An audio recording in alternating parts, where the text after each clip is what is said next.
Ini menunjukkan Rasulullah itu orangnya sangat low profile, easy going, no hard feeling, dan beliau orang yang sangat lapang dada. Itu surat Abasa. Nanti ada lagi teguran terhadap Nabi di surat yang lain, banyak loh. Termasuk surat At-Tahrim. Ayat pertama lagi tuh. Gara-gara apa? Gara-gara Nabi pengen jaga perasaan Aisyah dan Hafsah. Waktu itu Nabi sering nongkrong di rumah Sofia. Sofia itu istri Nabi yang bedanya sama Aisyah cuma setahun. Aisyah waktu itu 16 tahun, Sofia 17 tahun, baru lulus SMA. Istri Nabi muda nih. Rata-rata istri Nabi kan muda ya, walaupun kalau yang perawan cuma satu, tapi yang lain walaupun janda muda-muda nih. Sofia, Hafsah, Zainab, Ummu Salamah. Yang tua itu kayak Saudah, itu tua. Nah, Sofia orang Yahudi yang nikah sama Nabi itu cantiknya luar biasa. Saking cantiknya Aisyah sampai stalking loh akunnya Sofia. Dan itu terjadi, Aisyah benar-benar kepo tuh. Sofia lagi posting apa sih sekarang? Dikepoin sama Aisyah. Cara ngepoinnya gimana? Kalau dulu kisahnya Aisyah diam-diam datang ke rumah Sofia pas Sofia lagi ada acara selamatan. Jadi kalau kayak sekarang tuh Sofia lagi posting, Aisyah pura-pura ngeliat nih lagi posting apa sih, lagi snapgram apa, lagi insta story apa nih Sofia. Diliatin sama Aisyah, biar gak ketahuan Aisyah pakai cadar. Tapi kan Nabi itu teliti banget, tahu banget mata Aisyah tuh kayak gimana. Sehelai bulu mata Aisyah aja Nabi tahu, saking sayangnya Nabi sama Aisyah. Pakai cadar, cuman kelihatan matanya doang. Datang ke rumah Sofia, Sofia lagi bikin kayak acara di belakang rumah gitu, di garden party gitulah pokoknya. Lagi barbekyuan gitu kan ya, di rumah Sofia. Nah Aisyah datang terus duduk mojok paling belakang. Perhatiin aja, Sofia ini orangnya gimana sih, kok Nabi betah banget sama dia. Orangnya emang asik banget. Diliatin sama Aisyah. Oh benar sih, Sofia itu orangnya humble. Sofia tuh orangnya tuh enak diajak chit chat gitu. Sofia tuh orangnya tuh nggak ada matinya, terus aja ada tema. Makanya Nabi itu betah banget di sini. Ditambah lagi Sofia itu kolektor madu.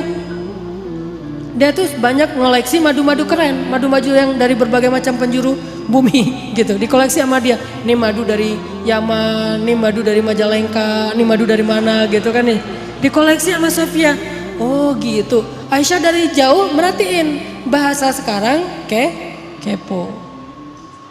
Dikepoin akunnya Sofia. Oh Sofia tuh posting madu. Oh Sofia tuh bisa bikin cake. Oh Sofia itu orangnya asik. Oh Sofia tuh seru. Oh Sofia apa.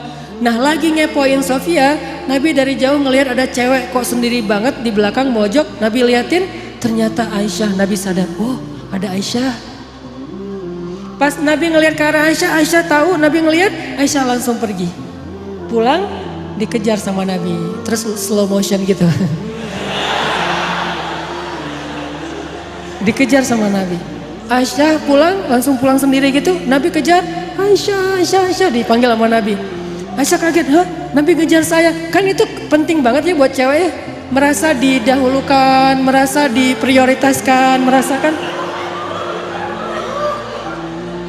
Cewek banget lah pokoknya. Jadi kalian harus ngerti tuh beberapa trik. Jangan cuma bisa ollie dan kickflip gitu, tapi bisa ngetrik juga buat pasangan. Biar keren. Aisyah pulang, Aisyah kata Nabi dari jauh. Jadi agak-agak kayak drakor gitulah. Aisyah langsung lari ke belakang.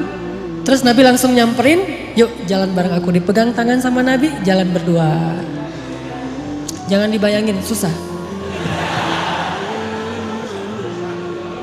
Pokoknya dengerin aja, membayangkannya nanti aja kalau udah halal. Pegangan tangan, jalan berdua. Pegangan tangan tuh nggak kaku gini ya. Pegangan tangan sambil gini-gini berdua, Terus jalan dari rumah Sofia ke rumah Aisyah. Di tengah jalan ngobrol, chit-chat gitu. Karena Aisyah juga orangnya tuh seru kalau diajak ngobrol. Aisyah tanya, Nabi, kata Aisyah. Apa Aisyah? Gitu. Aku mau tanya, kata Aisyah. Boleh, tanya apa aja boleh. Kalau misalnya Nabi jadi penggembala, terus ada 2 padang rumput. Yang satu tuh udah pernah dipakai penggembala lain, yang satu lagi nggak pernah dipakai. kira-kira Nabi mau menggembala di mana? Pertanyaan Aisyah. Nabi langsung ngeklik. Oh, maksudnya istri-istri Nabi kan semuanya janda kecuali Aisyah. Jadi lebih cenderung kemana Nabi teh? Kata Nabi, ya pastilah ke padang rumput yang belum pernah dipakai menggembala siapa-siapa. Beneran? Beneran. Hore, kata Aisyah. Ya. Ini lihat. Pengertiannya Nabi. Orangnya tuh empati banget sama pasangannya. Nah, suatu saat Aisyah tuh lagi nungguin Nabi pulang di rumah. Nabi kayak telat gitu pulangnya, padahal nggak macet, tapi telat pulangnya tuh. Kenapa ya Nabi kok telat banget pulangnya? Ditungguin sama Aisyah. Dan Aisyah waktu itu lagi satu geng sama Hafsah kan. Aisyah tuh gengnya Hafsah ya. Istri Nabi itu kan ada dua geng muda sama geng tua. Emang kayak gitu kata ahli sejarah. Makanya baca sirah, kita akan tahu lebih banyak hal luar biasa tentang Rasulullah. Nah, Aisyah lagi berdua nih, lagi nongkrong di rumah Aisyah sama Hafsah. Kamu tahu nggak Nabi di mana? Katanya sih kayaknya Nabi tuh lagi di rumah Sofia gitu. Soalnya tadi aku ngeliat instastorynya Sofia lagi bareng dengan Nabi gitu. Oh, lagi di rumah Sofia, ngapain sih di sana? Biasalah, lagi nyoba-nyoba madu gitu kan. Madunya Sofia tuh banyak koleksinya, banyak macamnya. Oh gitu, wah kita harus cari cara nih biar Nabi nggak lagi senang minum madu di rumah Sofia. Tiba-tiba Nabi pulang, Assalamualaikum, Waalaikumsalam. Nabi pulang. Terus pas sampai di rumah, Nabi senyum-senyum ngeliat istri-istrinya berdua lagi pada nongkrong. Lagi ngapain nih berdua? Enggak, lagi santai aja kata Aisyah. Boleh ikutan nggak? Boleh. Terus pas Nabi duduk, Aisyah bilang, ngapain sih lama banget nggak pulang-pulang, ditungguin loh dari tadi gitu. Oh maaf, soalnya tadi lagi itu di rumah Sofia. Betah banget sih di rumah dia. Ya gitu mulai nih ya. Betah banget sih di rumah dia, emang ada apa sih di sana? Makanan enak ya, dimasakin yang keren gitu ya. Emang dia masakin empal gentong ya? Gitu. Akhirnya Nabi bilang enggak kok, cuma minum madu doang, nggak dimasakin apa-apa. Oh pantesan mulut Nabi tuh nggak enak baunya habis minum madu di rumah Sofia. Udah nggak usah minum madu lagi di sana, nggak enak tuh. Kata Aisyah, kata Nabi, oh gitu, ya udah deh kalau gitu mulai sekarang saya nggak akan minum madu lagi. Aisyah merasa dimenangkan lagi nih, tuh kan, kalau buat gua Nabi apa aja mau. Madu nggak boleh. Bayangin cinta Nabi kepada Aisyah sampai yang halal aja beliau haramkan walaupun ditegur sama Allah. Jadi seorang suami, saya nggak ngebahas apa hukum rokok ya, kan ada yang bilang haram, ada yang bilang makruh, terserah deh itu mah ulama. Yang pasti ini bukan hukum rokok, tapi merokok dengan request istri. Gimana tuh? Suaminya tuh perokok banget. Terus kata istri, jangan merokok di depan aku dong, aku nggak tahan nih asapnya. Oh, mulai sekarang papa nggak akan ngerokok lagi. Itu kan, jadi saya tuh lebih suka ngambil angle-nya tuh lebih ke perasaan, etika atau akhlak, bukan hukum. Kalau hukum mungkin bisa haram, bisa makruh, itu tergantung mazhab. Tapi kalau etika, kadang karena permintaan istri, jadi nggak jadi ngerokok. Nggak usah ngerokok, yang halal aja nggak jadi tuh. Nabi kan minum madu halal kan, bukan cuma halal, baik lah gitu. Sampai Nabi mengatakan, oh ya udah deh kalau gitu saya nggak akan minum madu lagi. Aisyah senyum-senyum mengarah ke Hafsah. Lihat, Nabi nggak minum madu lagi. Alhamdulillah, udah Aisyah cair, ngobrol ketawa-ketawa, Hafsah pulang. Begitu Hafsah pulang, besoknya turun ayat, ya ayyuhan nabi, lima tuharrimu ma halallahu lak. Wahai Nabi, kenapa engkau mengharamkan apa yang Allah halalkan bagimu, yaitu madu? Hanya gara-gara pengen nyenengin hati istri-istrimu? Ditegur oleh Allah Subhanahu wa taala. Bayangin, Nabi keliru. Gara-gara pengen nyenengin hati Aisyah, beliau mengharamkan apa yang Allah halalkan. Ditegur oleh ayat itu, akhirnya Nabi datang kepada Hafsah, ngejapri. Hafsah, ternyata Allah nggak rela madu itu diharamkan. Saya baru dapat ayat nih, surat At-Tahrim ayat 1, surat 66. Sekarang Maya, ternyata madu itu nggak boleh diharamkan. Tapi jangan bilang-bilang ke Aisyah ya. Kata Hafsah, oh gitu. Kata Nabi, jangan bilang-bilang ke Aisyah. Kenapa? Karena kalau Aisyah tahu, Aisyah terngambek. Kata Nabi ke Hafsah, jangan bilang-bilang ke Aisyah. Ternyata apa? Hafsah malah mengcapture japrian Nabi, di forward ke Aisyah. Aisyah dapat message dari Hafsah, langsung dibuka gitu kan. Pas dibaca ternyata capturean Nabi nggak jadi mengharamkan madu, marahlah Aisyah. Aisyah marah, akhirnya Aisyah kalau posting nggak mau lagi pakai hashtag demi Tuhannya Muhammad. Karena biasanya Aisyah tuh kalau posting ada 2 hashtag. Kalau Aisyah lagi sayang, lagi normal, dia pakai hashtag warabbi Muhammad, demi Tuhan Muhammad.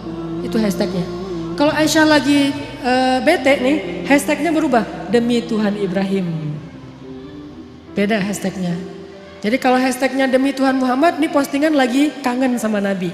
Kalau hashtagnya demi Tuhan Ibrahim, ini lagi bete sama Nabi nih. Waktu itu Aisyah posting.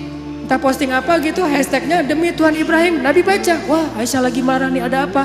Nabi datang. Sebelum Nabi ketemu Aisyah, Allah langsung DM Nabi. Kata Allah, ya Muhammad, ternyata Hafsah sudah mengcapture chat kamu itu kepada Aisyah, sehingga sekarang Aisyah dan Hafsah itu bersekongkol untuk marah sama kamu. Begitu Nabi datang, Nabi langsung bilang ke Hafsah, Hafsah, kenapa kamu capture? Kenapa kamu kasih tahu kepada Aisyah? Hafsah kaget, ya Rasul tahu dari mana? Aisyah kasih tahu ya? Kata Aisyah, enggak, saya nggak ngasih tahu. Terus tahu dari mana? Kata Nabi, Allah yang ngasih tahu kepada saya. Turun lagi ayat berikutnya, khusus buat Aisyah sama Hafsah. @Aisyah dan @Hafsah_Umar bin Khattab. Apa captionnya?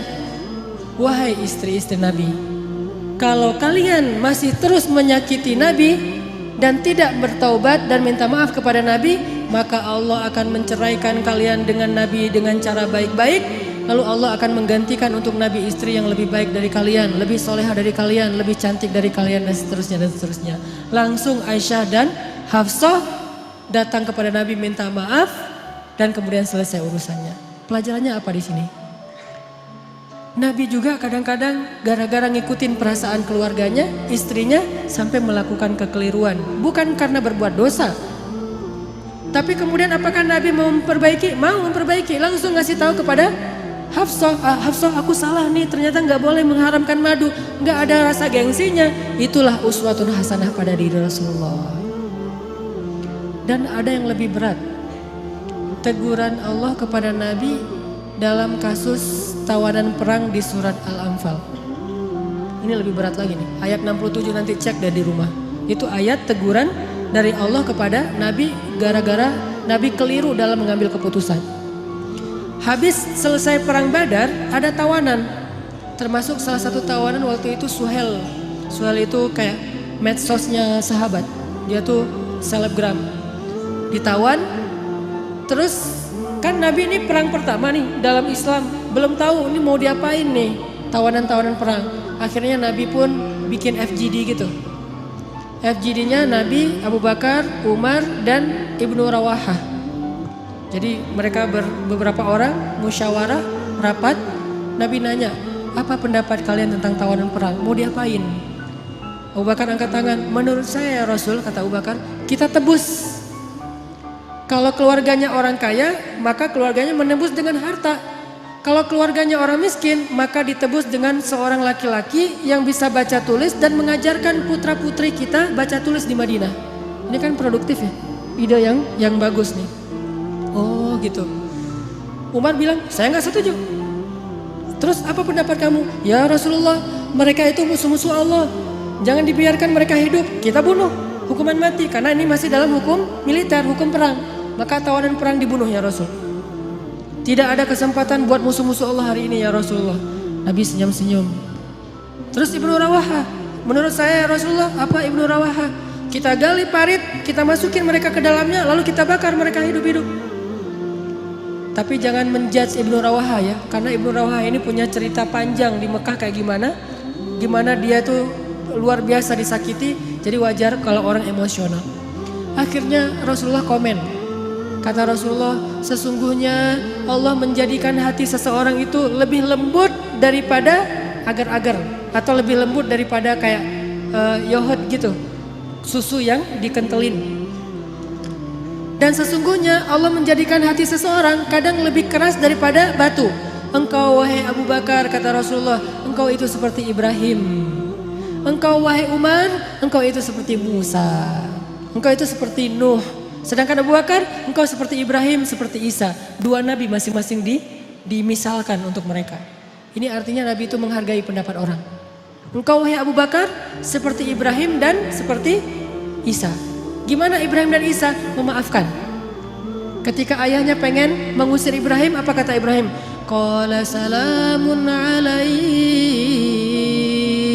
sa'astaghfiru laka rabbi, innahu kana bi hafiya. Keselamatan bagimu wahai ayah. Padahal ayahnya udah zalim sama dia, tapi masih didoain kebaikan. Saya akan berdoa kepada Allah supaya Allah mengampuni dosa-dosa ayah. Itu Ibrahim. Isa juga kayak gitu, memaafkan murid-muridnya yang melakukan kesalahan.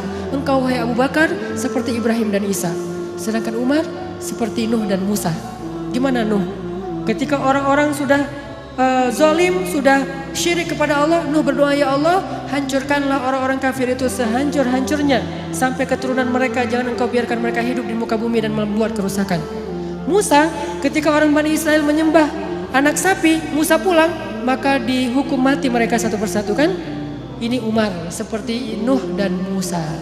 Tapi kalau Ibnu Rawahah, Nabi nggak komen, diimamin aja, nggak usah di like, nggak usah di komen, biarin aja. Karena pendapatnya agak-agak sadis gitu kan, dibakar hidup. Akhirnya setelah menghargai dua pendapat sahabat senior, Nabi mengambil salah satu di antara dua pendapat itu, pendapat Abu Bakar As-Siddiq. Menurut saya, kata Nabi, pendapat Abu Bakar lebih tepat. Ayo kita tebus dengan tawaran dengan harta ataupun guru baca tulis. Setelah selesai penebusan, turun ayat 67. Kata Allah, tidaklah pantas seorang nabi memiliki tawanan lalu menukarnya dengan harta duniawi. Kalau kamu menginginkan harta, aku berikan harta yang lebih dari itu wahai Muhammad. Allah marah kepada Nabi. Ayat 67. Setelah ayat ini turun, Nabi bacain kepada Abu Bakar. Nabi dan Abu Bakar menangis seharian dari pagi sampai sore. Nangis. Kenapa nangis? Karena sedih, takut, taubat, menyesal kepada Allah Subhanahu wa taala. Ya Allah, ampunkan saya, kata Nabi, ampunkan saya. Abu Bakar juga gitu, nih gara-gara saya nih. Ya Rasulullah, ini ide saya. Rasulullah enggak salah, saya yang salah. Berdua aja nangis tuh. Ini hebatnya Rasulullah. Inilah uswatun hasanah. Berdua nangis. Lagi nangis, Umar lewat. Umar ngelihat Abu Bakar dan Rasulullah nangis, Umar langsung diam. Tanya, ya Rasulullah, ya Abu Bakar, ma yubkikuma? Kenapa kalian berdua menangis? Kalau ada hubungannya dengan saya juga pengen ikut nangis. Nangis berjamaah. Apa kata Rasulullah? Ya Umar, seandainya hari ini Allah menurunkan azab di muka bumi, maka yang selamat cuman Umar bin Khattab. Lihat gimana Nabi menghargai Umar. Pendapat beliau dan Abu Bakar keliru, pendapat Umar yang benar, lebih tepat. Kemudian Nabi menghargai, seandainya hari ini turun azab di muka bumi, maka yang selamat adalah Umar bin Khattab. Nabi gak pernah merasa gengsi. Umar, kok Allah gitu banget sih? Kan saya yang Nabi, kenapa kamu yang benar? Padahal kan kalau mau tuh, Nabi tuh gak usah musyawarah loh. Tinggal minta aja, ya Allah nih tawanan perang mau diapain? Kata Allah, bunuh aja Muhammad. Ya udah bunuh. Kan gampang kan? Kenapa Nabi bermusyawarah? Kenapa Nabi nggak minta wahyu aja? Karena kalau Nabi hanya meminta wahyu, maka kita tidak bisa meniru Nabi SAW. Kan kita nggak dapat wahyu. Maka kita meniru Nabi dalam konteks ini adalah menyelesaikan masalah dengan cara musyawarah untuk mencari mufakat. Kalau keliru dalam musyawarah, jangan gengsi untuk mengakui. Yang benar, jangan merasa besar kepala. Umar coba, pas Nabi keliru ngomong kayak gitu, Umar nggak bilang, tuh kan? Saya bilang juga apa? Nabi sih nggak mau dengar kata-kata saya, yang dengar Abu Bakar aja terus mentang-mentang soulmate. Enggak. Umar tuh nggak besar kepala. Terus besok kalau ada pendapat lagi, nih ini pasti salah lagi nih, harus dengerin saya. Enggak. Umar nggak pernah nyalahin Nabi. Dan ini juga uswatun hasanah.